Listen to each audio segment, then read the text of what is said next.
pagi semuanya, mari kita berdoa. Terima kasih Bapak, kami bersyukur pagi ini bisa bangun dengan tubuh yang sehat tanpa kurang apapun. Dan sebelum kami melakukan aktivitas hari ini, kami rindu untuk membaca Alkitab Tuhan, untuk melandasi hidup kami dengan kebenaran-Mu. Oleh sebab itu kami semakin hari semakin berkenan di hadapan-Mu Tuhan. Urapilah setiap kami Tuhan, di dalam nama Tuhan Yesus. Haleluya, amin. Ayub 32. Elihu merasa juga berhak untuk mengemukakan pendapat. Maka ketiga orang itu menghentikan sanggahan mereka terhadap Ayub karena ia menganggap dirinya benar. Lalu marahlah Elihu bin Barakel, orang Bus dari kaum Ram. Ia marah terhadap Ayub karena ia menganggap dirinya lebih benar daripada Allah. Dan ia juga marah terhadap ketiga orang sahabat itu karena mereka mempersalahkan Ayub meskipun tidak dapat memberikan sanggahan. Elihu menangguhkan bicaranya dengan Ayub karena mereka lebih tua daripada dia. Tetapi setelah dilihatnya bahwa mulut ketiga orang itu tidak lagi memberi sanggahan, maka marahlah ia. Lalu berbicaralah Elihu bin Barakel orang Bus itu, "Aku masih muda dan kamu sudah berumur tinggi. Oleh sebab itu aku malu dan takut mengemukakan pendapatku kepadamu. Pikirku, biarlah yang sudah lanjut usia berbicara, dan yang sudah banyak jumlah tahunnya memaparkan hikmatnya. Tetapi roh yang di dalam manusia dan nafas yang maha kuasa itulah yang memberi kepadanya pengertian. Bukan orang yang lanjut umurnya yang mempunyai hikmat, bukan orang yang sudah tua yang mengerti keadilan.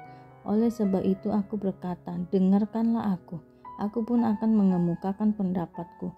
Ketahuilah aku telah menantikan kata-katamu, aku telah memperhatikan pemikiranmu, hingga kamu menemukan kata-kata yang tepat. Kepadamu lah keputusanku, perhatikanku, tetapi sesungguhnya tiada orang yang pun mengancam Ayub. Tiada seorang pun di antara kamu menyanggah perkataannya.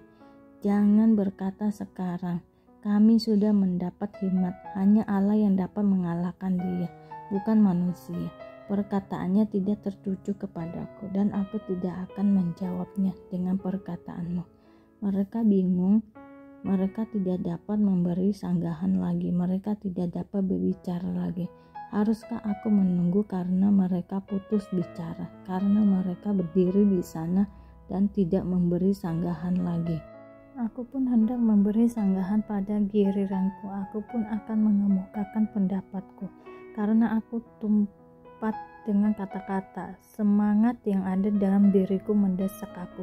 Sesungguhnya batinku seperti anggur yang tidak mendapat jalan hawa, seperti kiblat baru yang akan meletup. Aku harus berbicara supaya mereka lega. Aku harus membuka mulutku dan memberi sanggahan. Aku tidak akan memihak kepada siapapun dan tidak akan menyanjung-nyanjung siapapun, karena aku tidak tahu menyanjung-nyanjung. Jika demikian, maka segera pembuatku akan mencabut nyawaku. Ayub 33. Allah berfirman kepada manusia dengan berbagai-bagai cara. Akan tetapi sekarang, hai Ayub, dengarkanlah bicaraku dan bukalah telingamu kepada segala perkataanku. Ketahuilah, mulutku telah kubuka, lidahku di bawah langit-langitku berbicara. Perkataanku keluar dari hati yang jujur, dan bibirku menyatakan dengan terang apa yang diketahui. Roh Allah telah membuat aku, dan nafas yang maha kuasa membuat aku hidup. Jikalau engkau dapat, jawablah aku, bersiaplah engkau menghadapi aku, pertahankanlah dirimu. Sesungguhnya bagi Allah aku sama dengan engkau, aku pun dibentuk dari tanah liat. Jadi engkau tak usah ditimpa kegentaran terhadap aku, tekananku terhadap engkau tidak akan berat. Tetapi engkau telah berbicara dekat telingaku, dan ucapan-ucapanmu telah kudengar. Aku bersih, aku tidak melakukan pelanggaran, aku suci, aku tidak ada kesalahan. Tetapi ia mendapat alasan terhadap aku. Ia menganggap aku sebagai musuhnya. Ia memasukkan kakiku ke dalam pasung. Ia mengawasi segala jalanku. Sesungguhnya dalam hal itu engkau tidak benar. Demikian sanggahanku kepadamu, karena Allah itu lebih daripada manusia. Mengapa engkau berbantah dengan dia, bahwa dia tidak menjawab segala perkataanmu? karena Allah berfirman dengan 1-2 cara, tetapi orang tidak memperhatikannya. Dalam mimpi, dalam penglihatan waktu malam, bila orang nyenyak tidur, bila berbaring di atas tempat tidur, maka ia membuka telinga manusia dan mengejutkan mereka dengan teguran-teguran untuk menghalangi manusia daripada perbuatannya dan melenyapkan kesombongan orang, untuk menahan nyawanya daripada liang kubur dan hidupnya daripada maut oleh lembing. Dengan penderitaan ia ditegur di tempat tidurnya dan berkobar terus-menerus, bentrokan dalam tulang-tulangnya. Perutnya bosan makanan, hilang nafsunya untuk makanan yang lezat-lezat. Susutlah dagingnya sehingga tidak kelihatan lagi, tulang-tulangnya yang mula-mula tidak tampak menonjol keluar, sampai nyawanya menghampiri liang kubur, dan hidupnya mendekati mereka yang membawa maut, jikalau di sampingnya ada malaikat penengah, 1 di antara 1000, untuk menyatakan jalan yang benar kepada manusia. Maka ia akan mengasihinya dengan berfirman, lepaskan dia, supaya jangan ia turun ke liang kubur. Uang tebusan telah kuperoleh. Tubuhnya mengalami kesegaran seorang pemuda. Ia seperti pada masa mudanya. Ia berdoa kepada Allah, dan Allah berkenan menerimanya. Ia akan memandang wajahnya dengan bersorak-sorai, dan Allah mengembalikan kebenaran kepada manusia. Ia akan bernyanyi di depan orang. Aku telah berbuat dosa dan yang lurus telah kubengkokkan, tetapi hal itu tidak dibalaskan kepadaku. Ia telah membebaskan nyawaku dari jalan ke liang kubur, dan hidupku akan melihat terang.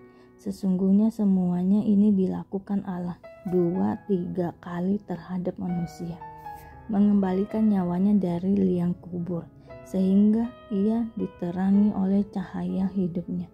Perhatikanlah, hai Ayub, dengarkanlah aku, diamlah, akulah yang berbicara. Jikalau ada yang hendak kau katakan, jawablah aku. Berkatalah, karena aku lera membenarkan engkau. Jikalau tidak, hendaklah engkau mendengarkan aku. Diamlah, aku hendak mengajarkan hikmat kepadamu. Matius 12 ayat 1-23. Murid-muridnya memetik gandum pada hari Sabat. Pada waktu itu, pada hari Sabat, Yesus berjalan di ladang gandum karena lapar. Murid-muridnya memetik bulir gandum dan memakannya. Melihat itu, berkatalah orang-orang Farisi kepadanya, lihatlah, murid-muridmu berbuat sesuatu yang tidak diperbolehkan pada hari Sabat. Tetapi jawab Yesus kepada mereka, tidakkah kamu baca apa yang dilakukan Daud ketika ia dan mereka yang mengikutinya lapar? Bagaimana ia masuk ke dalam rumah Allah dan bagaimana mereka makan roti sajian yang tidak boleh dimakan, baik olehnya maupun oleh mereka yang mengikutinya, kecuali oleh imam-imam.